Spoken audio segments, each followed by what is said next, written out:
الحمد لله رب العالمين والصلاة والسلام على سيد المرسلين وعلى آله وأصحابه الطيبين الطاهرين وأشهد أن لا إله إلا الله وحده لا شريك له وأشهد أن سيدنا محمدًا عبده ورسوله.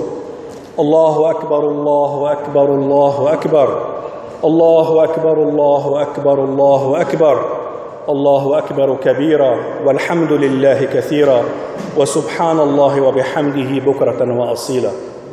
Dear brothers and sisters in Islam, Assalamu alaikum wa rahmatullahi wa barakatuh.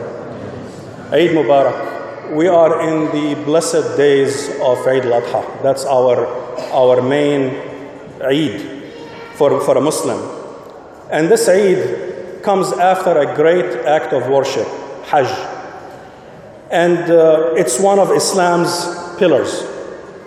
And the ritual of Hajj honors Prophet Ibrahim alayhi salatu wassalam and his family.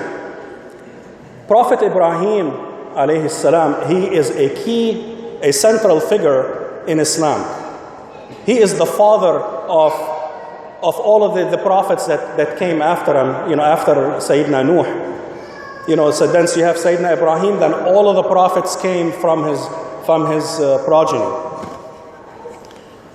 And one time Prophet Muhammad sallallahu alaihi wasallam was asked, tell us about the beginning of your beginning.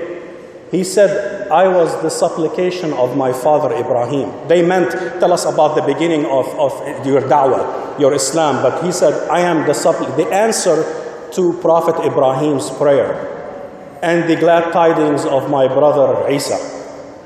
So Sayyidina Ibrahim is a very critical figure in Islam. And Islam is nothing but a revival of the religion that was given to him.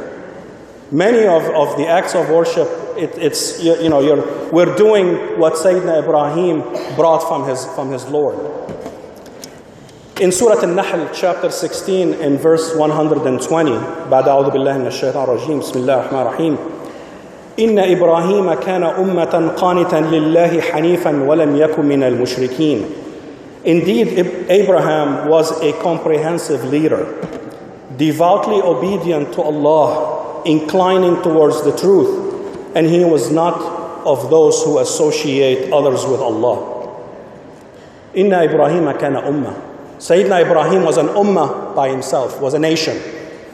He equaled an entire nation with his love for Allah, with his obedience, with his patience, with his striving to please Allah. He was an ummah. He was a role model. He was one of a kind. That's from the meanings of ummah. He was one of a kind. He was a legislation, a constitution, an establishment of God's law on earth. He was a comprehensive leader in everything that was good that Allah wants us to do. He was qanitan lillah. He was devoutly obedient to Allah. He never strayed. Whatever Allah told him, he did. Hanifan, he inclined, his heart was inclined towards Allah and away from everybody else and everything else. He preferred Allah. That's what Hanif. Islam is the deen of Hanafiya. You have to be Hanif. You have to be inclined towards Allah, to love Him, to please Him. Our Islam is rooted in love, not rooted in fear of Allah, rooted in love for Allah, that we love Him. We fear to disobey Him and anger Him because we love Him. That's what Hanifan is. With all of your being, you incline towards Allah and you leave everything else behind that conflicts with that. So he equaled a nation in his love for Allah and his obedience and his patience, in his perseverance, in his mercy, in his knowledge. We all have the option to either be an ummah or be an individual. You can live for yourself and your family, or you can come out of that shell and live for others and invite others to Allah and be an ummah. That is not just for him. You want to be a comprehensive leader, you have to get out of that shell. You have to care for others and put your comfort, do it at the sake of your comfort. You go out and you help others and you be an ummah. And Allah, in a few verses later in Surah Al-Nahl, in verse 123, Allah says, ثُمَّ أَوْحَيْنَا إِلَيْكَ أَنِ اتَّبِعْ مِلَّةَ إِبْرَاهِيمَ حَنِيفًا وَمَا كَانَ مِنَ الْمُشْرِكِينَ. Then we revealed to you, O Muhammad sallallahu alaihi wasallam, to follow the religion of Abraham, inclining towards the truth, and he was not of those who associate with Allah. So the religion revealed to Sayyidina Muhammad was nothing new. It was a revival of the religion that was given to Sayyidina Ibrahim. It was the religion of all of the prophets from the time of Adam. So it wasn't anything new. It just was changed throughout the years, and Allah reset it back to the true religion. And Sayyidina Ibrahim, he's the one who gave us the title Muslims. Huwa sammakum wal-muslimin. The first time that we were called Muslim, believers were called Muslim, was Prophet Ibrahim sallallahu alaihi wasallam. So following the millah, the religion, following the millah of Sayyidina Ibrahim appears in many verses in the Quran. And it's an order from Allah. It's not something that, good for you, you're doing it. No, it's an order from Allah to follow the millah of Sayyidina Ibrahim. Anyone who follows the example, the excellent example of the prophets, reaches Allah. You want to reach Allah? They showed us the way. They gave us the way. All you have to do is follow in their footsteps, and you will reach Allah, tabaraka wa ta'ala, and you achieve happiness in this life and in the hereafter.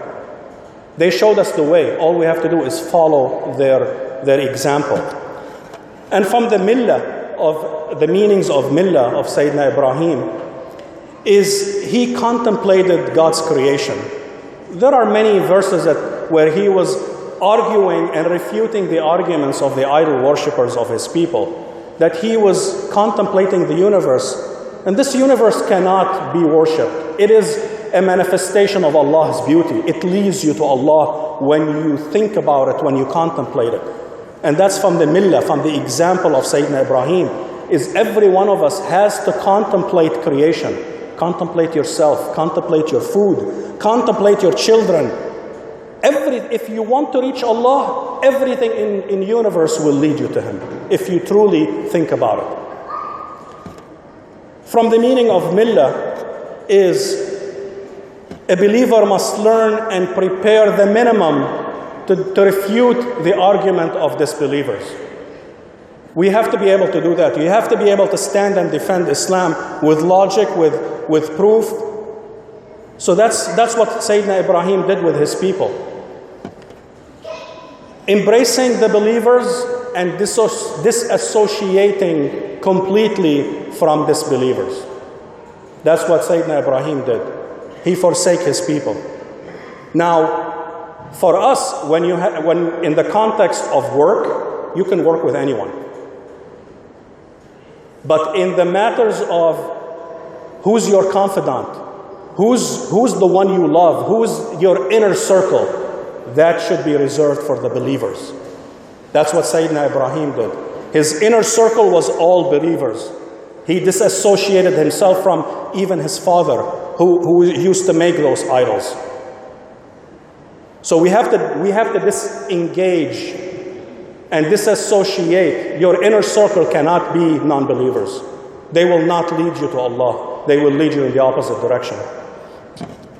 And the biggest ingredient in the millah of Sayyidina Ibrahim was his complete obedience to Allah. Complete obedience. That's why he was an ummah. He's a comprehensive leader. In Surah Al-Baqarah, in chapter 2, verse 124, Allah tells us, وَإِذِ ابْتَلَى إِبْرَاهِيمَ رَبُّهُ بِكَلِمَاتٍ فَأَتَمَّهُنْ قَالَ إِنِّي جَاعِلُكَ لِلنَّاسِ إِمَامًا قَالَ وَمِنْ ذُرِّيَّتِي قَالَ لَا يَنَالُ عَهْدِ الظَّالِمِينَ. And mention, O Muhammad, when Abraham was tried by his Lord with commands and he fulfilled them. Allah said, indeed, I will make you a leader for the people, an imam. And Ibrahim said, and of my descendants, can my descendants have that too?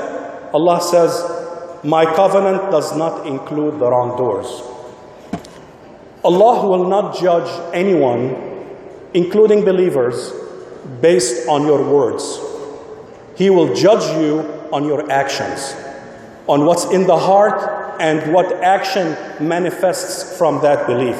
You can say, I'm a believer all you want. You have to show Allah that you truly are a believer. Sayyidina Ibrahim was tested with very difficult tests that none of us would be able to bear. None of us. But that's why he's Khalilullah. That's why he's Allah's beloved. Because he put Allah first and everybody else second. When he proved his obedience, he deserved to be an imam, a leader, a role model for everyone. And the promise of Allah is exclusive for the ones who follow the example of Sayyidina Ibrahim. You want to be an imam, you have to follow the sunnah of Sayyidina Ibrahim and Sayyidina Muhammad sallallahu alaihi wasallam.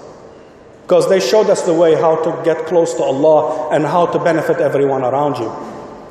Lineage means nothing. You can be descendants of the Prophet. It means nothing. If you did not have the faith and the good behavior, your lineage means nothing. We all know the hadith from Sayyidina Muhammad sallallahu alaihi wasallam. He was addressing his beloved daughter. He said, save yourself from the fire. I cannot help you. You have to be a believer and you have to enforce that belief with good action in order for your existence to mean anything. Because lineage means nothing.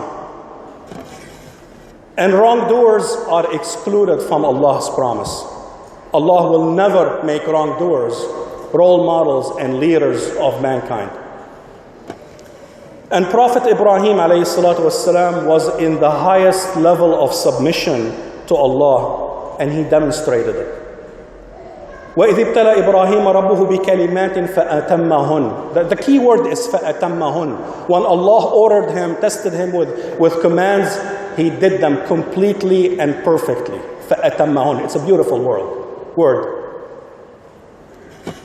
He saw in a dream, and he saw in several times, he saw in a dream that he was slaughtering his son, his only son at the time, Ismail alayhi salam. And he saw it many times. And the vision of prophets is haqq, is a type of revelation from Allah. The rest of us, it doesn't, that you ate a bad pizza or something the night before. So this is reserved for prophets. When they have a vision, that vision is an inspiration from Allah and a command that they have to implement. I mean, can you think of a tougher test? Your old age, you only have one son, and the son grew with you, and he was at the age where he was with you. And now Allah says, slaughter him. Only a father knows the extent of this test. If you don't have children, you will not appreciate the toughness of this test. But Sayyidina Ibrahim did not hesitate, because he knew he was a servant of Allah. And if Allah says, sacrifice your child, yes, Allah. Ismail submitted. And he said, Ya abati fa'al ma tu'mar. Do what you're told. Sayyida Hajar, his mother, the mother of Ismail, is not mentioned in the Quran, but she submitted as well. When you go to Hajj, you throw the pebbles at three, at the Jamra, al-Kubra, al-Wusta, al-Sughra. One of them is when the devil appeared to Sayyidina Ibrahim, said, what are you doing? And he pelted him. The second one was Sayyidina Ismail, he pelted him. And then he appeared to Hajar, go, your husband has gone crazy, he's going to kill your son. She pelted him also. The whole family submitted. That's why they are a role model for all of us to follow. But even before that event, there was even a tougher test. Allah Tabaraka wa Ta'ala ordered Sayyidina Ibrahim, Ismail was just born. He was just an infant. He said, take your wife and your son, take them to Mecca. And Mecca at the time was barren. There was desert. There was nothing. Take them and leave them there. And just leave them there and leave. So he took them to Mecca. It was just barren, nothing. It was just desert, no trees, nothing. He gave them some dates and some water, turned around and started walking away. So Sayyidah Hajar followed him. Where are you leaving us? There's nobody here. It's desert. And he wouldn't say a word. And she kept repeating, and he kept walking, wouldn't even turn. Until she said, did Allah order you?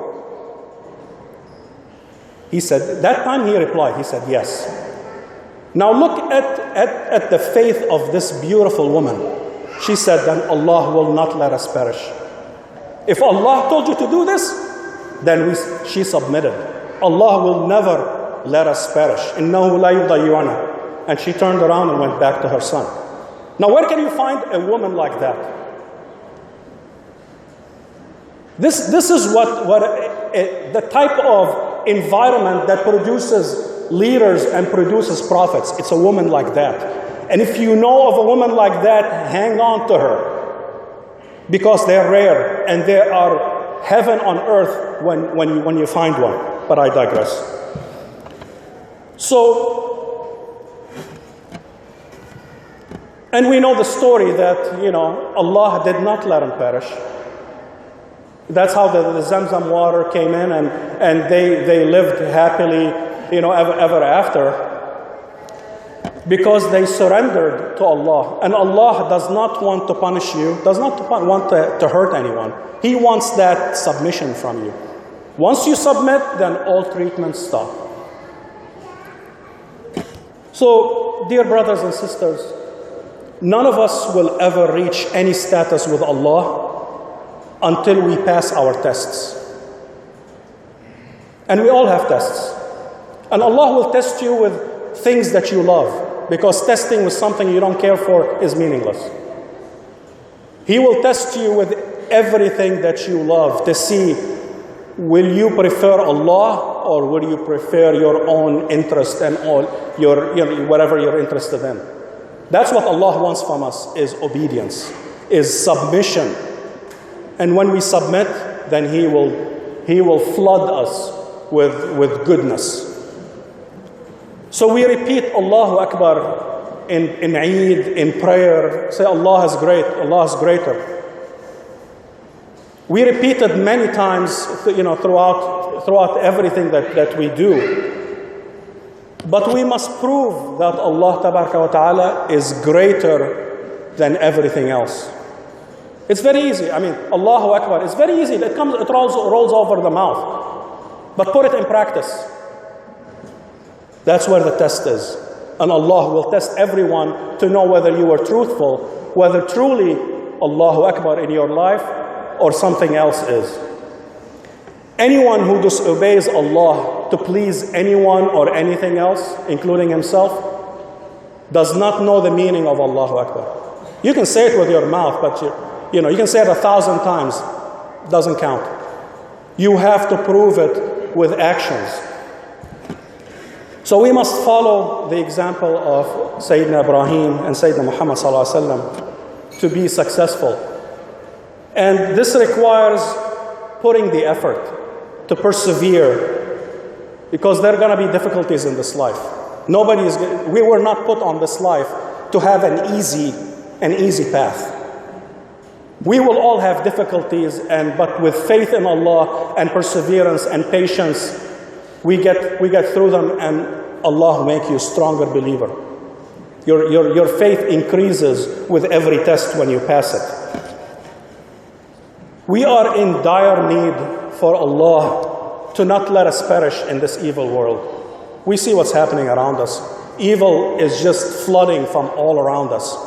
We need Allah's help, because without Allah's help, we're lost. We need His help, but His support is conditional.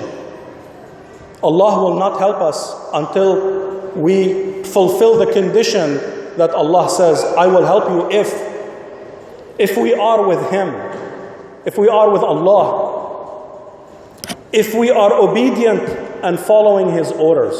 When we put Allah first and everything else second, then Allah will give us His support. When we are steadfast and unwavering when it comes to standing for our principles and our religion. We do not water it down to please anyone. That's what the faith is. You like it, you don't like it, take a hike. We have to be steadfast on our faith. We will not water it down. We have to be sincere in our worship. We have to be hunafa, inclining towards Allah, preferring Him, preferring the closeness to Him to everything else, including your comfort. And that's what you do when you wake up in the middle of the night, when your body, on a cold winter night, you're cold, you're comfortable in bed, but you say, no, I'm going to get up and I'm going to have munajat with Allah. I'm going to have an intimate conversation with Allah, pray to Him, ask for His help, ask for His support. That all takes effort. We have to put that effort. We have to overcome ourselves and come out of ourselves to be something bigger. And we have to implement the example of our role models, Ibrahim and Muhammad alayhi salatu wassalam. If we do this, then we can confidently say, like Sayyidah Hajar said, Inna Allah la yudayyana. Allah will not let us perish. But we have to do that. أقول قولي هذا أستغفر الله لكم فاستغفروه إنه الغفور الرحيم.